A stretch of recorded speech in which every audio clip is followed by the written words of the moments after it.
एक छोटे से गांव में रामू नाम का एक अनाथ लड़का रहता था। बचपन में ही उसके माता पिता का साया उससे छिन गया था। ना तो कोई परिवार का सहारा था और ना ही जमीन जायदाद। वो एक छोटी सी झोंपड़ी में रहता था और वो झोंपड़ी गांव में बाढ़ आने के कारण बह गई।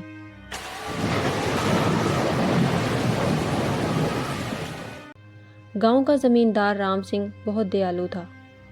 उसने रामू पर तरस खाकर अपने यहाँ काम पर रख लिया और रहने के लिए एक अलग से झोंपड़ी दे दी।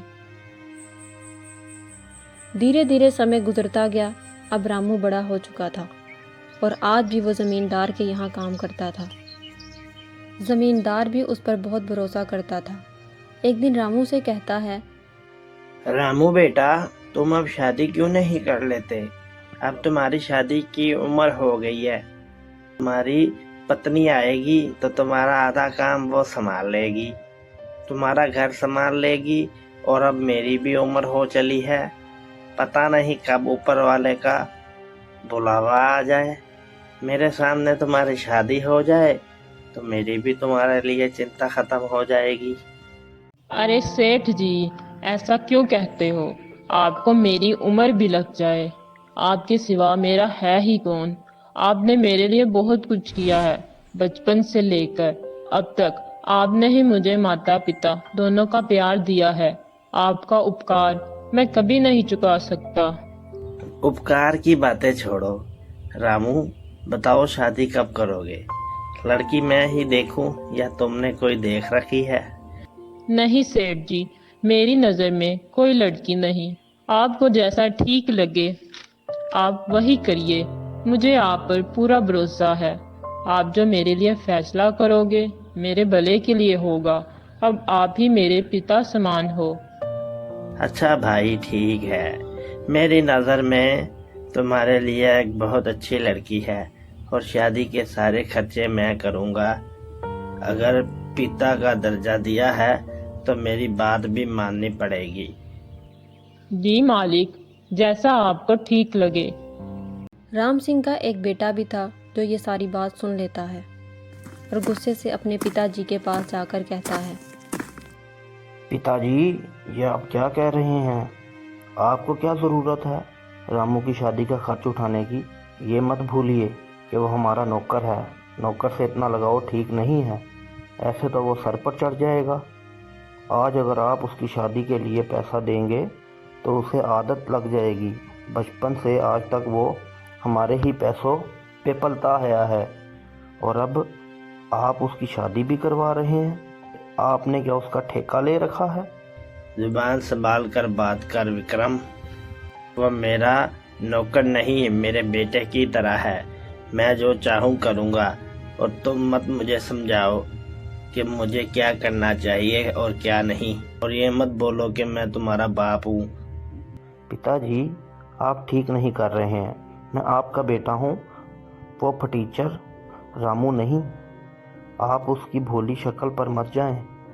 सारे गरीब लोग ऐसे ही होते हैं। एक दिन आपको पता चल जाएगा अपना कौन है, पराया कौन है। अपने और पराये की बात तो तुम करो ही मत। मुझे अच्छे से पता है कौन अपना है और कौन पराया। जब मैं बीमार था तो तुम कहाँ थे? अगर आज मैं जिंदा हूँ तो सिर्फ उसकी वजह से। तुमने तो मेरी एक बार भी खबर नहीं ली। लगता है उसने आप पर कोई जादू टोना कर दिया है। आपकी उम्र भी हो चली है। अब एक काम करो, सारा हिसाब किताब मुझे दे दो, नहीं तो आप इसी तरह सब पैसे लुटा दोगे और मेरे पास कुछ भी नहीं बचेगा। जब तक मैं जिंदा हूँ तब तक तुम्हारे हाथ कुछ भी नहीं आने वाला। तुम्हारे हाथ में हिसाब किताब देकर मुझे नाम नहीं खराब करना अपना। मैंने पैसे बहुत मेहनत से कमाए हैं। समाज में मेरी बहुत इज्जत है और तुम मेरी इज्जत मिट्टी में मिलाना चाहते हो। अगर तुम्हें हिसाब किताब चाहिए तो इस लायक बन कर आओ, फिर बात करेंगे। काश तुम्हारी जगह मेरा बेटा रामू होता। चले जाओ यहाँ से।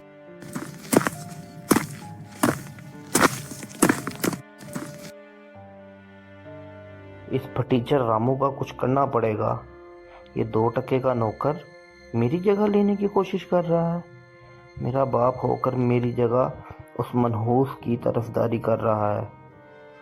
ये गुमान मैं कभी नहीं भूलूंगा। वक्त आने पे सबक सिखाऊंगा। विक्रम वहाँ से गुस्से से चला जाता है। थोड़े समय बाद राम सिंह रामू की शादी करवा देता है। रामू की ज़िंदगी और बेहतर हो जाती है। अब तक मैं अपने सारे काम खुद ही किया करता था, खाना पकाना, कपड़े धोना। अब सब तुम संभाल लेती हो। सच में मेरी जिंदगी बहुत आसान हो गई है। माँ बाप तो बचपन में ही गुजर गए और फिर मालिक ने ही मुझे सहारा दिया। उन्होंने मेरे लिए बहुत कुछ किया। उनका उपकार मैं कभी नहीं चुका पाऊंगा। आज तुम मेरे साथ हो, ये सब उन्हीं की वजह से है। इसे हमेशा याद रखना कि मालिक के मान सम्मान में कभी कोई कमी मत रखना। जी बिल्कुल, आप बिल्कुल सही कह रहे हैं। राम सिंह चचा दिल के बहुत अच्छे आदमी हैं। ऐसे ही कुछ दिन बीत जाते हैं।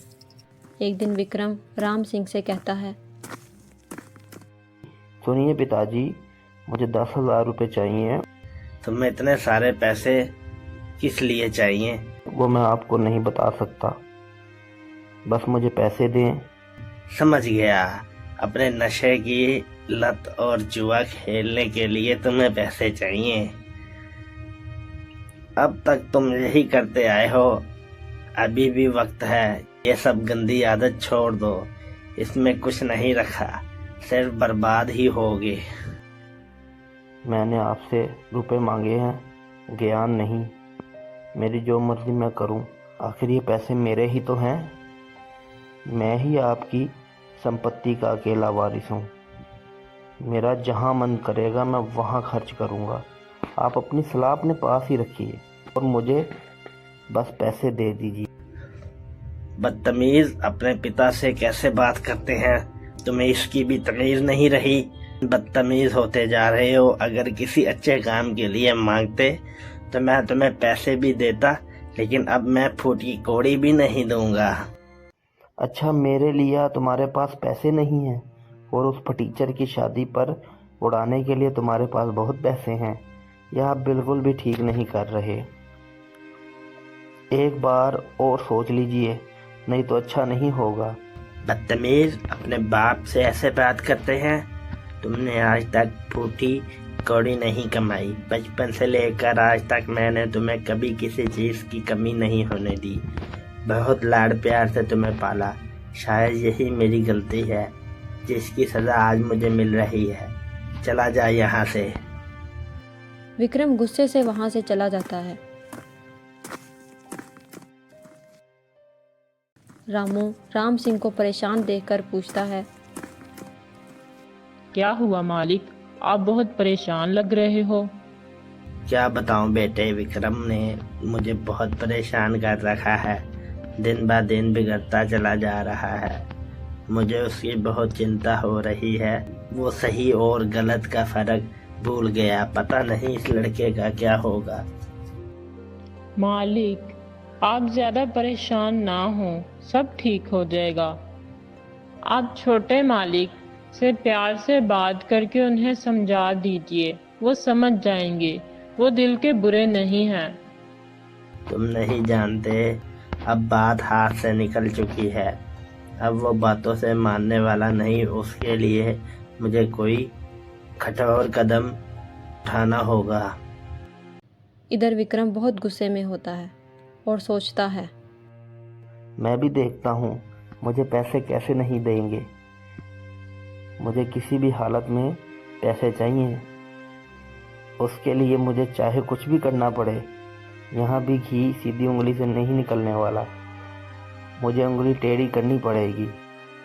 सीमा, जल्दी से मुझे खाना दे दो, मुझे देर हो रही है। खेत में जाना है, बहुत काम पड़ा है। और सीमा रामू को खाना देती है।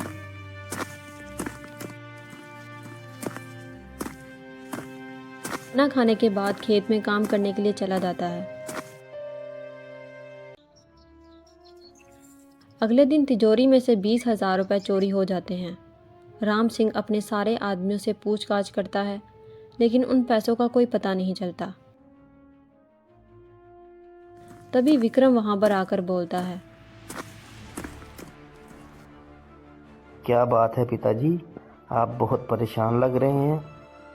मालिक की तिजोरी से 20,000 रुपए चोरी हो गए हैं। चोर का कुछ पता नहीं चल रहा। आखिर कौन पैसे निकाल सकता है? अच्छा तो ये बात है, चोर और कौन होगा? ज़रूर रामू ही होगा। ज़रूर रामू ने ही वो पैसे चुराए हैं। उस पर भरोसा करके आपने गलती की है। वो आपके भरोसे के लायक नहीं है। चोरी उसी ने की है। उसकी तो पहले से ही हमारे पैसे पर नज़र है।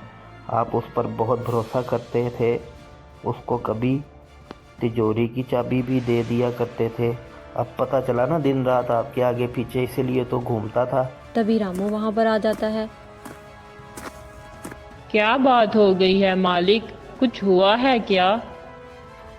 इतना सब करने के बाद भी क्या हुआ? एक तो चोरी की है तुमने, और ऊपर से हिम्मत तो देखो इसकी, मुंह उठाकर चला आया। तुम्हें शर्म नहीं आती? जिस थाली में खाते हो उसी में छेद करते हो। मालिक, ये छोटे मालिक क्या कह रहे हैं? मेरे तो कुछ समझ नहीं आ रहा। ज़्यादा भोले मत बनो। चोरी तुमने ही की है। सच सच बताना वो पैसे कहाँ हैं, वरना लात मार कर यहाँ से निकाल दूंगा। तुम जैसे मक्कार को मैं अच्छी तरह जानता हूँ। पहले बड़े लोगों को अपनी चिकनी चिकनी बातों में फंसाते हो, उनका भरोसा जीत लेते हो, फिर जैसे ही मौका मिले हाथ साफ करके निकल जाते हो। एहसान फरामोश। मेरे पिताजी ने तुम्हारे लिए क्या कुछ नहीं किया और तुमने उनके एहसान का ये खिला दिया। चोरी? और मैं तो सपने में भी ऐसा नहीं सोच सकता। रामू भले ही गरीब है, लेकिन उसकी नीयत, उसकी ईमानदारी और उसकी अच्छाई में वो तुमसे कई गुना ज़्यादा अमीर है। उसकी बराबरी तुम दूर दूर तक नहीं कर सकते। बस बहुत हुआ विक्रम, ज़्यादा बोलोगे तो मेरा हाथ उठ जाएगा। मैं अच्छी तरह से जानता हूँ तुम रामू पर झूठा आरोप लगा कर उसे मुझसे दूर करना चाहते हो। मुझे तो लगता है चोरी उसने नहीं की, बल्कि मैंने तुम्हें पैसे नहीं दिए थे तो तुमने ही चोरी किए होंगे। ये चोर है, इसने चोरी की है। इसने आपकी आंखों के ऊपर पट्टी बांध रखी है, इसलिए आप सच्चाई को देख नहीं पा रहे। मैं तो कहता हूँ इसके घर की तलाशी लें। ज़रूर इसने पैसे वहीं छुपाए होंगे। आप मुझ पर इल्ज़ाम लगा रहे हैं अपने बेटे पर। आपको इस नौकर पर भरोसा है, अपने बेटे पर नहीं। नहीं है, मुझे तुम पर कोई भरोसा नहीं है। आपको मुझ पर भरोसा नहीं है तो आप बेशक मेरे कमरे की तलाशी ले लें, लेकिन मेरे एक शर्त है। मेरे कमरे के बाद आपको रामू के घर की भी तलाशी लेनी होगी, तब ही दूध का दूध और पानी का पानी हो जाएगा। फिर क्या था, विक्रम के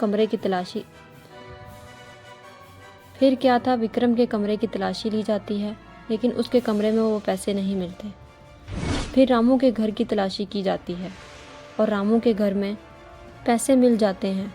ये देखकर रामू को बहुत बड़ा धक्का लगता है कि आखिर इसके घर में पैसे आए कहाँ से। ये लीजिए मालिक, रामू के पलंग के नीचे रखे थे। नहीं मालिक, ये सच नहीं है। नहीं जानता मेरे घर पर पैसे कैसे आए, लेकिन मैं ऐसा काम कभी नहीं कर सकता। मैं चोरी कभी नहीं कर सकता। मालिक मेरा भरोसा कीजिए। देखा पिताजी, मैं आपको कब से कह रहा था कि पैसे रामू ने लिए हैं, लेकिन आपने मुझ पर भरोसा नहीं किया।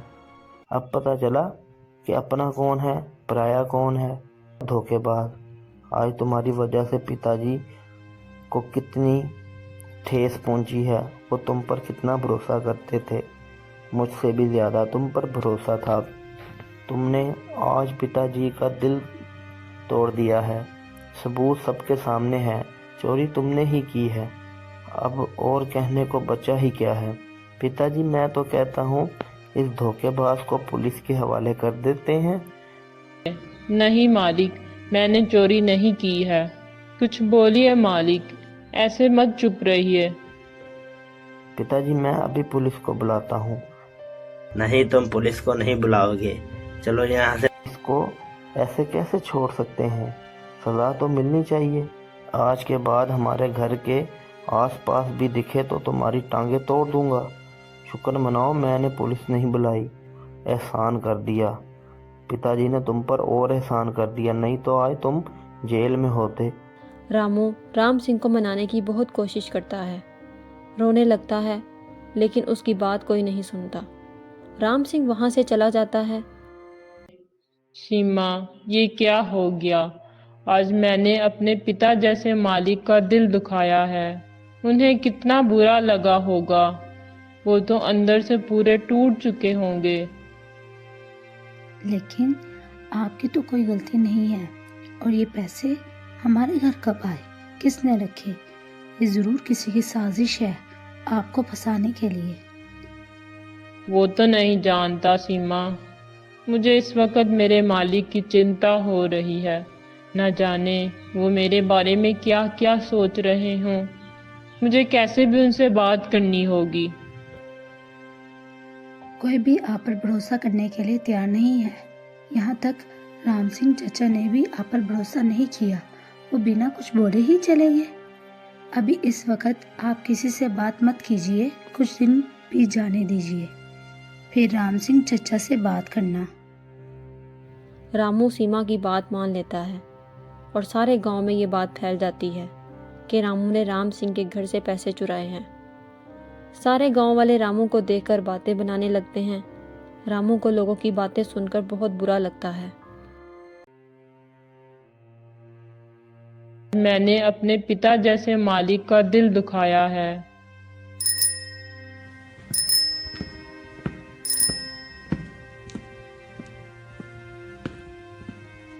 फिर एक दिन विक्रम एक आदमी से बात कर रहा होता है। अरे वाह बिरजू, तुम्हारा तो कोई जवाब नहीं। तुम्हारी चालाकी ने रामू को कहीं का नहीं छोड़ा। तुम्हारी चालाकी की जितनी तारीफ करूं उतनी ही कम है। उसको पता भी नहीं चला कि वो पैसे पिताजी के तिजोरी से मैंने चुराए थे और तुम्हें रामू के घर रखने के लिए मैंने ही कहा था। और पिताजी की नज़रों में वो रामू गिर गया। मैं उस फटीचर रामू को भूखे तड़प तड़प कर मरते देखना चाहता हूँ। उसे पाई पाई के लिए मोहताज ना बनाया तो मेरा भी नाम विक्रम नहीं। ये सारी बातें राम सिंह सुन लेता है। उसे बहुत बड़ा धक्का लगता है और रामू के लिए उसका दिल तड़प उठता है।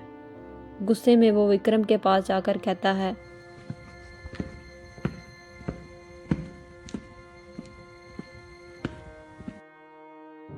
अच्छा तो ये बात है। तुम इतना गिर जाओगे ये मैंने कभी नहीं सोचा था।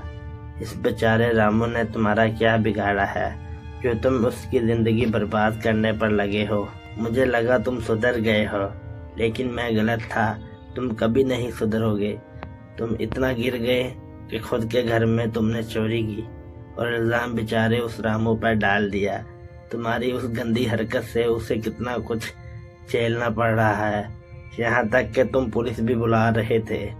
अब मैं पुलिस बुलाऊंगा और सारे गांव वालों का भी बताऊंगा कि तुमने किस तरह उसे फंसाया है। तुम ऐसे नहीं सुधरोगे। कल को तुम उसकी जान ले लो, फिर तुम्हारा फैसला कल होगा।